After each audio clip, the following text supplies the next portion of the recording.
Hello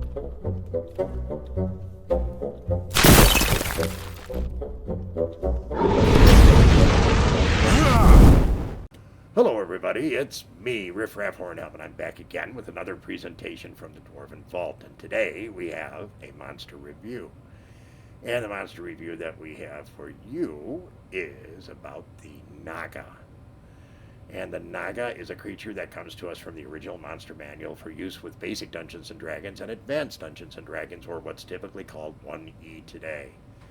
For those of you who are new to the channel, please be so kind as to consider giving us a like, subscribing, all that kind of good stuff, and we would appreciate it. Okay, so getting on with this. Now, the NAGA is a creature that has 3 different types, and is not the easiest creature in the world to deal with because they're very intelligent, and they're large, and of course, they have some abilities. All of them have some magical abilities of one kind or another, though they do not have any magical resistance. It doesn't take anything special to hit them, other than their armor class. So we're going to talk about the first one here, and that's the Guardian NAGA. The Guardian NAGA is a large creature. It's about 20 feet long. It has an armor class of 3, and it has 11 to 12 hit dice. So this is a very durable creature. It has 2 attacks, 1 to 6 and 2 to 8. The 1 to 6 is a bite, and the 2 to 8 is a constricting attack. Guardian Nagas are lawful good and exceptionally intelligent, and they're often found as guardian creatures for some lawful good treasure or relic or something like that. I mean, all of these look like a serpent with a head on top, as you can see from the illustrations. The Guardian NAGA is, of course, a little bit different looking than some of the others. These ones have green gold scales, and they have these like glowing amber eyes. And the Guardian NAGA also has one other attack that is a spitting poison attack. It goes 30 feet, save versus poison, or you're screwed. And of course, they also have some magical abilities. These being lawful good creatures, they have some clerical abilities. I believe they have either 5th or 6th level of clerical spell use. So they'll get like 3 or 4 first level spells and a couple second level spells and probably a 3rd and a 4th level spell. They are a powerful creature, and with their exceptional intelligence and their clerical abilities can be very helpful to a good party.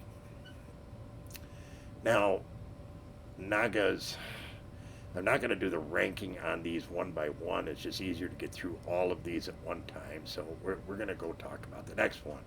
And the next one is called a Spirit NAGA. And this is a evil NAGA. It's not quite as big as the Guardian NAGA because it's only about 15 feet long. And it has, armor class 4. And it has 9 to 10 hit dice, so it's slightly less powerful than the Guardian NAGA. At the same time, it's evil, and it likes to do evil things. All Nagas are very, very capable creatures, and all of them have some kind of magic, and the Spirit NAGA is no different.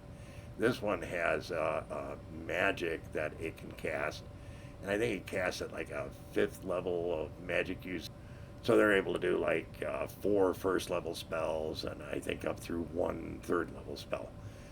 Still very effective. They're black, and they have crimson bands along their sides as they go, and they have the most human-looking face.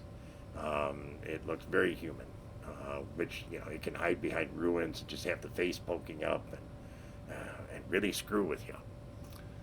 But they are an evil NAGA, so they're not going to help you. Unless they're going to help you through the gates of death or something, if you're a good party. And then last but not least, we also have the Water NAGA. Now, the Water NAGA is one that has, once again, it goes up slightly in armor class. It has 5 as an armor class, and it has 7 to 8 hit dice. It does the 1 attack. Each of them do 1 attack. They do slightly less in the bite attack. But they have both clerical and magic user magic. They're also very intelligent. Um,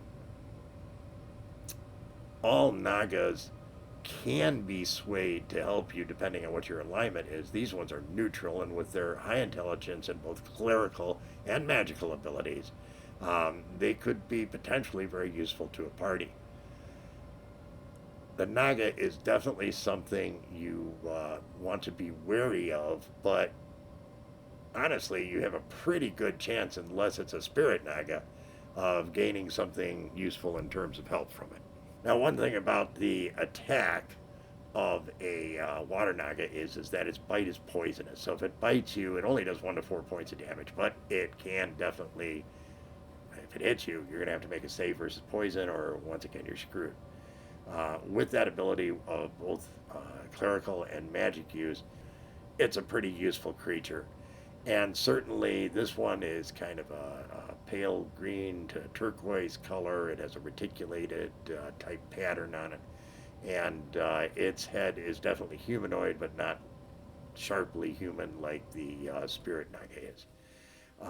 They're all very capable creatures. And if you go out to the general Hornhelm community and ask them about it, hey, what about the Nagas in general? DMs will say that, hey, these are great creatures. They're an awful lot of fun to use. The Guardian Nagas are great. The Spirit Nagas as evil guardians are also pretty good, is what I was told by several people. And the Water Nagas make water adventures even that much more interesting.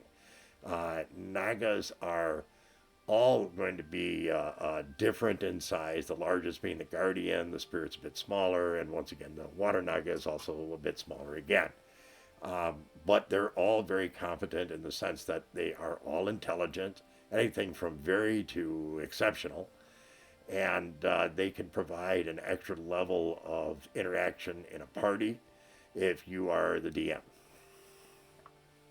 So in talking to the greater Hornhelm community, I said, what about Nagas? Going to the DMs, like I said, they all thought they were great creatures. They were all very useful.